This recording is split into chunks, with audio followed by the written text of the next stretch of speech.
Olá, de volta para mais uma entrevista. Hoje um bate-papo com a doutora Débora Barros, especialista em Direito do Trabalho e Pessoas com Deficiência. Nossa convidada já está por aqui. Tudo bem, doutora Débora? Seja muito bem-vinda. Obrigada, tudo bem. Bom, vamos falar do direito do trabalho, pessoas com deficiência e inclusão, mas antes disso, conhecer um pouco mais da doutora Débora, né? Fale um pouquinho de você. Bom, eu sou advogada, já tem bastante tempo, me formei em 2006. Não atuei desde o início da formação, né? Fiquei um pouquinho pensando em como ingressar no mercado de trabalho, mas sempre gostei muito do direito do trabalho, desde lá da faculdade. Minha prova na UAB, a escolha foi direito do trabalho e eu sempre gostei do tema. Trabalhei numa empresa e iniciei o meu trabalho jurídico dentro dessa empresa, também no direito do trabalho. Então, foi uma área que sempre esteve presente na minha vida. E quando eu decidi abrir um escritório, depois de um tempinho já trabalhando na área do direito do trabalho, eu resolvi ampliar um pouco isso e não ficar só ali na questão que eu já estava acostumada, né, com o direito das empresas, o direito das reclamadas, e resolvi abrir também a parte tanto de consultoria para as empresas, mas também na atuação com os reclamantes, né, com os empregados. E aí comecei a me deparar com algumas situações um pouco fora do comum, que eram essas questões de inclusão, que às vezes a empresa não sabe muito bem como agir, e a pessoa também não sabe quais são os direitos dela. E aí foi uma área que me despertou o interesse. Quer dizer, de várias áreas dentro do direito, a área do trabalho já chamou atenção desde o início. Desde o início. Praticamente, né? E tem essas duas questões, os dois pontos, né? Você defendendo uma empresa ou defendendo o trabalhador, né? Como é que é trabalhar essas duas pontas? Isso.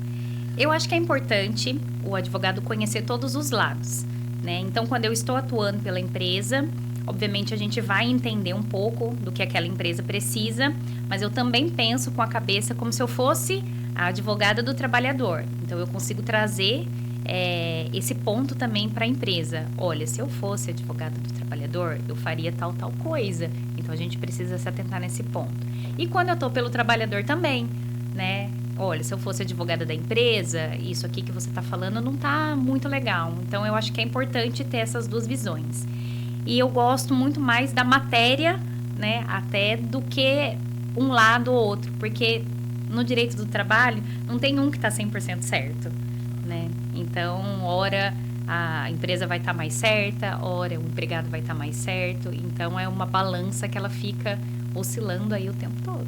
E é uma área que tem muitos processos, né? Porque a gente vê, são tantas empresas e tantos funcionários, né? Tem empresa que tem demissão em massa, tem empresa que o funcionário não deu certo, sai, então cada um com a sua situação, né? Mas eu acredito que dentro do direito, né, doutor, talvez uma das áreas mais movimentadas, né? É bastante, porque é uma das principais relações humanas, né? É o trabalho. Primeiro a gente tem as questões de família, né?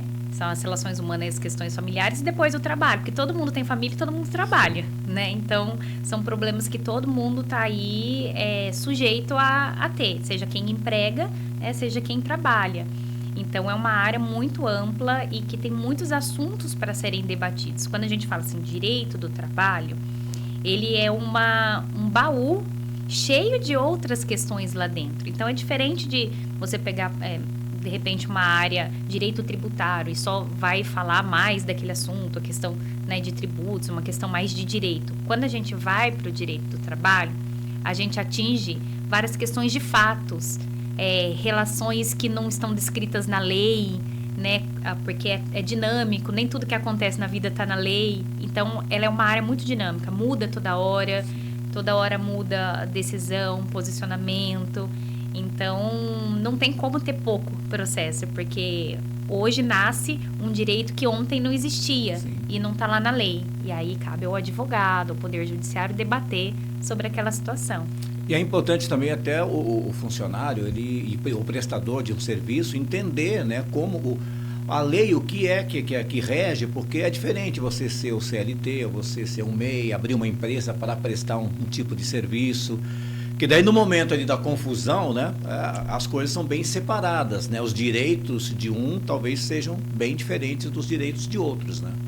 É completamente diferente, e isso as pessoas confundem muito, né? Hoje em dia também a internet está aí, então as informações são jogadas, né? Muito superficiais. Às vezes a pessoa lê uma coisinha, tem uma ideia superficial e acha que entende, né? Aquela máxima que todo mundo fala que de futebol e direito todo brasileiro entende um pouquinho. E na verdade não, né? São camadas muito mais profundas. Então, se a gente... as relações são dinâmicas, aí surgiu a possibilidade da pessoa abrir uma empresa individual, que é o MEI, e aí ela prestar um serviço, só que ela não tem uma empresa constituída, ela é a própria empresa, e ela se comporta como empregado, e não tinha uma lei falando sobre isso. E como que faz? Então, toda uma polêmica que se cria, né, é porque não tem um parâmetro ainda, não tem uma lei estabelecendo como regulamentar, como deve ser feito. E aí fica nessa discussão. Então, é completamente diferente. CLT, ele já tem lá a própria, né, CLT, que as pessoas falam hoje, é um empregado CLT. Não, CLT é a consolidação das leis trabalhistas. É um conjunto de leis, né, que rege ali todo dever e todo direito do empregado e do empregador. E essa relação está estabelecida. As outras relações não estão. Então, o termo pejorativo CLT aí que o povo coloca, né? Na verdade, é o registro em carteira. Está registrado e automaticamente é o tal CLT. O tal CLT. Agora, são muitas profissões e uma diferente da outra, né? Acho que cada uma tem aí o seu sindicato, cada um tem o seu período ali de ter um dissídio salarial, quer dizer, então o negócio é muito mais amplo do que a gente só como trabalhador imagina. O buraco é mais embaixo. Porque assim, a gente tem, né, a CLT, que é um conjunto de leis que não prevê tudo. E aí tem as negociações entre sindicatos, que aí são específicas para determinado setor. Dentro disso tem os acordos, que podem ser coletivos ou individuais, que são para determinadas empresas. Então só vai diminuindo. E tudo isso conta na hora da gente montar um processo ou entender quais são os direitos do trabalhador. E às vezes o trabalhador ele fala assim, mas na lei está escrito que eu tenho direito a tal coisa, mas na convenção coletiva dele está escrito diferente e ele não sabe disso. Então falta um pouco dessa educação para as pessoas, essa educação do direito, né?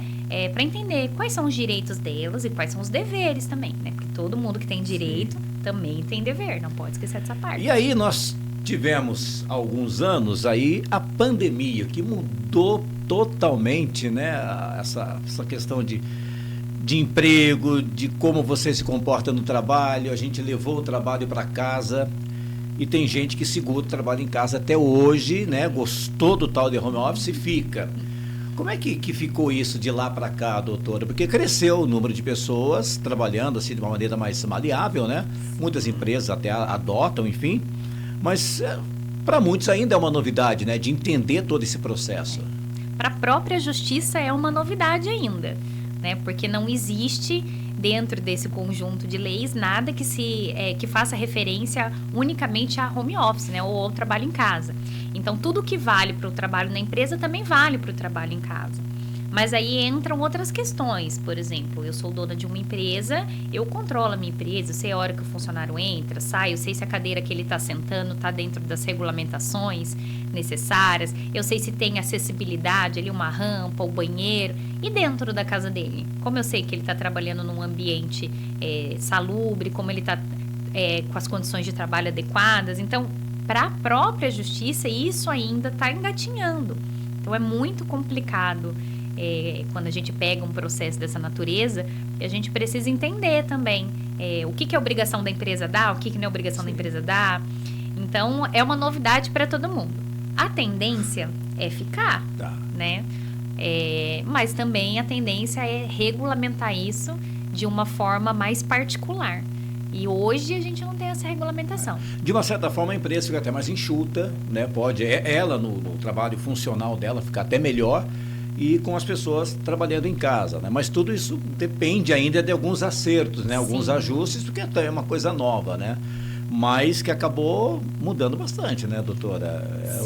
É um novo mundo, né? Hoje as empresas, elas oferecem vagas, o que a gente chama também do trabalho nômade, né? Empresas de outros países contratam mão de obra brasileira, né? Então a pessoa nem precisa sair do Brasil para de repente trabalhar em empresas multinacionais ou internacionais. Então essa globalização que a pandemia trouxe né, refletiu muito nisso. E aí a gente tem também essas funções, esses tipos de emprego, sendo esse conflito de leis, né? Eu trabalho no Brasil, mas a empresa não é do Brasil. Como que funciona? A lei é daqui ou a lei é de lá? A lei é daqui, mas alguns acordos podem ser de lá. Então, tudo isso também trouxe uma outra bagagem para a Justiça do Trabalho discutir. Coisas que não se viam muito aí, né? Antes da pandemia. Com a pandemia popularizou tudo. E como que funciona no caso de a empresa e o funcionário, no caso você está em home office, mas olha, 2 dias por semana você pode ficar em casa e 3 dias vir no presencial. Isso pode acontecer? Pode ter uma negociação entre os dois? Pode. É o que a gente chama de regime híbrido de trabalho, né? Depende de como é feita a contratação. Então, por exemplo, se a empresa faz uma contratação para regime híbrido, ela pode determinar os dias e horários que o funcionário vai trabalhar. Se ela faz uma contratação só para presencial, ela pode instituir depois em comum acordo com aquele funcionário um regime híbrido, e isso é muito flexível. Tá? O que não pode fazer é essa mudança de regime ou de horário de trabalho sem a anuência do trabalhador. Então, te contratei para trabalhar híbrido e quero você só presencial e sem saber se você concorda ou o contrário, isso não pode. Mas estando, né, de acordo as pessoas, é uma prática completamente possível, né? Cumprindo os horários certinhos, não viola nenhuma norma. É bom conversar com o especialista, que a gente vai aqui matando as curiosidades, né? Então vem assunto na cabeça, a gente vai te dando dúvida, né? Sim. Ainda tem muito empregado doméstico, por exemplo, que trabalha sem registro, só na conversa. Ah, eu faço e tá tudo bem. Tem. Aí chega lá na frente e dá problema. Tem muito, né? É uma prática ainda muito comum e tem um erro muito grande das pessoas acharem assim, mas não é empregada, ela é diarista, ela vem aqui 3 vezes por semana, não tá todo dia, ou não dorme no trabalho. Não precisa de nada disso. Existem requisitos que estão previstos lá no artigo 2 e 3 da CLT que determinam quais são as características do empregado. Então, se um empregado ele tem habitualidade, ou seja, ele está em constância, não interessa se é 2 ou 3 vezes que ele está indo, ou 1 vez que ele está, é habitual. Toda quarta-feira ele vai. É pessoal, toda quarta-feira ele vai e não pode mandar ninguém no lugar dele. Tem subordinação, toda quarta-feira ele vai, não pode mandar ninguém no lugar dele e ele tem que fazer o que eu estou mandando. E tem salário, porque ele não vai fazer isso de graça. Então, essa pessoa é considerada um empregado. Então, são esses requisitos, se preenchidos todos, não importa se a pessoa trabalha 8 horas, 6 horas, se preenchido esses requisitos, ela é empregada. Então, ela faz jus à carteira assinada, a 13º salário, a fundo de garantia, a férias, a contribuição social do INSS, que tem que ter também. Então, são esses os benefícios, né? Se é que a gente pode dizer que a CLT traz aí para o empregado. Que coisa, gente. A gente continuar aqui, a gente vai continuar conversando e tirando todas as dúvidas. Mas no início do bate-papo, né, a doutora falou sobre a questão de acessibilidade, a questão de inclusão, né? Trabalho com pessoas portadoras de deficiência, enfim. E como é que está a situação hoje? A gente percebe que empresas estão contratando, né, PCDs. Como é que é a tua visão em relação a isso? E até o seu próprio trabalho, né, de repente atuar nessas causas. Sim. Hoje a gente percebe que muito do que era preconceito anteriormente, né, porque a gente chama de capacitismo, de delimitar, né, as pessoas pela deficiência que ela tem, está se tornando escasso, né, em desuso, vamos dizer assim. As pessoas têm adquirido mais consciência, né, de que as pessoas são capazes de fazer as tarefas com alguma dificuldade ou não. Todos nós temos dificuldades, né, e desde que a gente tenha ali um trabalho adequado, né, e adaptado para aquela pessoa, ela é plenamente capaz de desenvolver. Então, as empresas estão adquirindo essa consciência, não como deveria ser ainda, mas melhorou bastante. E para isso a gente teve um incentivo também de uma lei que não é muito recente, que é a denominada lei de cotas, né? Então, são empresas com mais de 100 funcionários que precisam, a partir de 100 funcionários, precisam ter cotas para a contratação de pessoas com deficiência. Essa lei ela foi um pontapé né? Mas para mostrar para a empresa que ela não teria prejuízo nenhum em contratar uma pessoa com deficiência, que cabem essas pessoas no mercado de trabalho. E fora isso também, as questões sociais, as questões de mídia que cobram muito, né? A questão da inclusão, preferem empresas que dão essa oportunidade para todas as pessoas, empresas que têm diversidade no seu quadro de funcionários, e as empresas perceberam isso. E aí a gente caiu num outro buraco, que muitas empresas reclamam também, que é a falta de capacitação. Porque por muito tempo, essas pessoas não estiveram no mercado de trabalho, não se preocuparam em se capacitar. E hoje o mercado de trabalho quer. E aí muitas pessoas não estão capacitadas para o mercado. Porque não é a deficiência que incapacita. É a falta de repente, uma formação, um estudo, uma aplicação numa área que incapacita que essa pessoa entre no mercado de trabalho. E aí a gente ainda tem esse buraco, né? Esse desnível. Muitas pessoas precisando trabalhar, né, pessoas com deficiência capazes de trabalhar, mas que não tem uma qualificação adequada. A vaga pode existir, mas ela não preenche ali alguns requisitos. Então, a gente cai num outro buraco aí, que é a inclusão na área da educação. Tá, né? Aí já uma outra área, quer dizer, ele pode até querer estudar, se capacitar, mas tem que ver se tem essa condição para ele, né? Exatamente. Se é oferecido isso, né? Isso aí é uma outra questão importante aí para a gente analisar. Uma outra curiosidade, acidentes de trabalho. Existem muitos ainda, né? E aí também entra dentro da tua área. Sim. Também. O acidente de trabalho... Pode ser dentro de uma empresa ou até fora da empresa, no horário que está prestando serviço? Como é que funciona isso? A gente vai ter... São casos mais peculiares e que a gente tem que analisar caso a caso, depender da situação. Não existe uma situação que englobe tudo. Mas se a pessoa está à disposição do empregador e acontece algo com ela, seja dentro da empresa ou fora da empresa, isso é acidente de trabalho, de uma forma mais ampla, né? Então, as empresas são obrigadas a comunicar, né? Fazer a tal da CAT, que o pessoal conhece como só o nome, que é a comunicação do acidente de trabalho, né? Daí, se surge um afastamento pelo INSS, a pessoa está resguardada dentro daquele de acidente de trabalho. E também isso garante para as pessoas alguns direitos, como estabilidade, por exemplo. A pessoa que sofre um acidente de trabalho, quando ela retorna, né, quando ela volta a se capacitar, está apta a voltar a trabalhar, ela tem um período de estabilidade, porque afinal ela sofreu um acidente trabalhando. Então, até ela recuperar o ritmo de trabalho, a empresa precisa ficar com ela ali um pouquinho. E muitos desses acidentes acontecem também por uma questão de culpa do empregador, do empregado, aliás. E aí, quando isso acontece, a empresa não é responsável. Então, tudo isso precisa estar analisado também. Muita gente fala assim, doutora, eu sofri um acidente de trabalho. Nossa, é grave, a empresa, né, violou alguns direitos, não abriu a CAT, enfim. Aí a gente vai analisar e aí... A culpa foi dele. Foi dele. E aí ele não tem esses direitos resguardados. Entendi. Então, quando a gente fala que não é porque sofreu um acidente trabalhando que é um acidente de trabalho. Uma outra questão aí, eu não sei se entra na tua área, que é o assédio. Você vai para uma área criminal, enfim. Tanto assédio moral quanto o assédio sexual, que a gente observa nas notícias, que a gente trabalha com notícia dia a dia, né? A gente observa que isso acaba, de uma certa maneira, infelizmente, crescendo muito, né? Nesses dois âmbitos, né? Tanto o sexual quanto o assédio moral. Sim. Também entra... a Justiça do Trabalho, ela é competente para discutir todas as ocorrências, né? Que acontecem dentro da relação de trabalho. Então, se pode ocorrer esse tipo de situação, a Justiça do Trabalho, ela também é competente para deliberar, para decidir sobre esse assunto.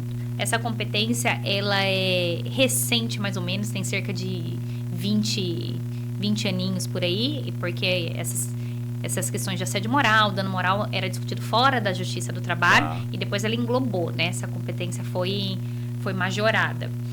E o assédio sexual também, além da questão criminal, que é separada, tem a questão do trabalho, que é a responsabilização da empresa. Porque quem faz o assédio não é a empresa. É um representante dela, né? E como um representante da empresa, a empresa precisa se responsabilizar pelos atos dele. Então, ele vai se responsabilizar pessoalmente no âmbito criminal, dependendo da ocorrência, né? E na questão da tutela da segurança do trabalhador, a empresa. Então, por exemplo, ocorre uma situação. O funcionário comunica a empresa não toma providências, ela responde sim na Justiça do Trabalho e pode ser condenada a pagar multa, a pagar uma indenização. Então, é discutido sim na Justiça do Trabalho. E é um assunto que infelizmente tem acontecido. Infelizmente ocorre bastante. A questão do assédio moral, principalmente. A sociedade nossa hoje é muito propícia para essa questão, muita cobrança, né? Muita cobrança por produtividade, e nisso há excessos, né? Não quer dizer que a empresa ou o representante não pode cobrar, ele pode cobrar, porque não pode cometer ali os excessos. Então tem alguns excessos que chegam a entrar aí nessa seara do assédio moral. Então são cobranças abusivas, cobranças com humilhação, né, com um tratamento desrespeitoso. E se a empresa não toma providências em relação a isso, a preparar um ambiente de trabalho que não proporcione, né, essas ocorrências, a empresa está se responsabilizando. Perfeito.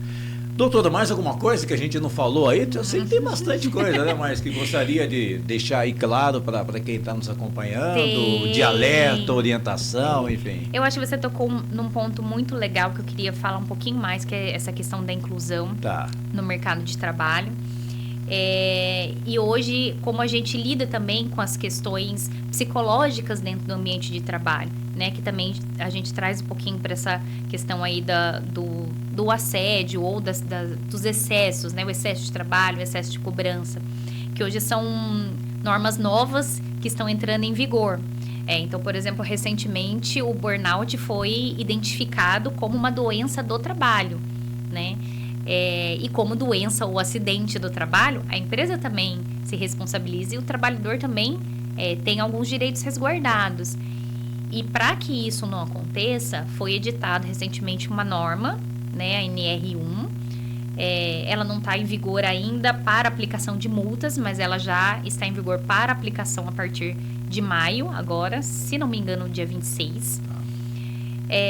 Para que as empresas se adequem para proporcionar ambientes saudáveis para o trabalhador, psicologicamente saudáveis para o trabalhador, né? Então, que prestem atenção em canais e disponibilizem canais, por exemplo, para denúncia de assédio sexual, assédio moral, que disponibilizem treinamentos, cursos, para que a pessoa entenda qual tipo de tratamento respeitoso é aceitável dentro da empresa e o que é um excesso.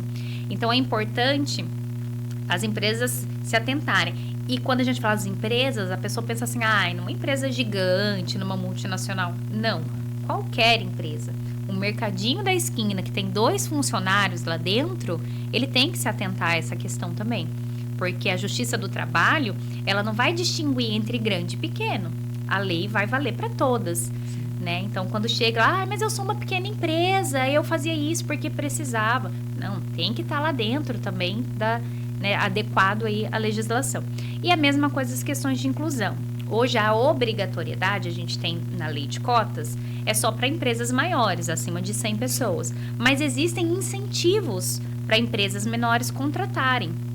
Tá? Então, existem incentivos fiscais, existem abatimentos de impostos e taxas que essas empresas recolhem caso elas contratem pessoas com deficiência.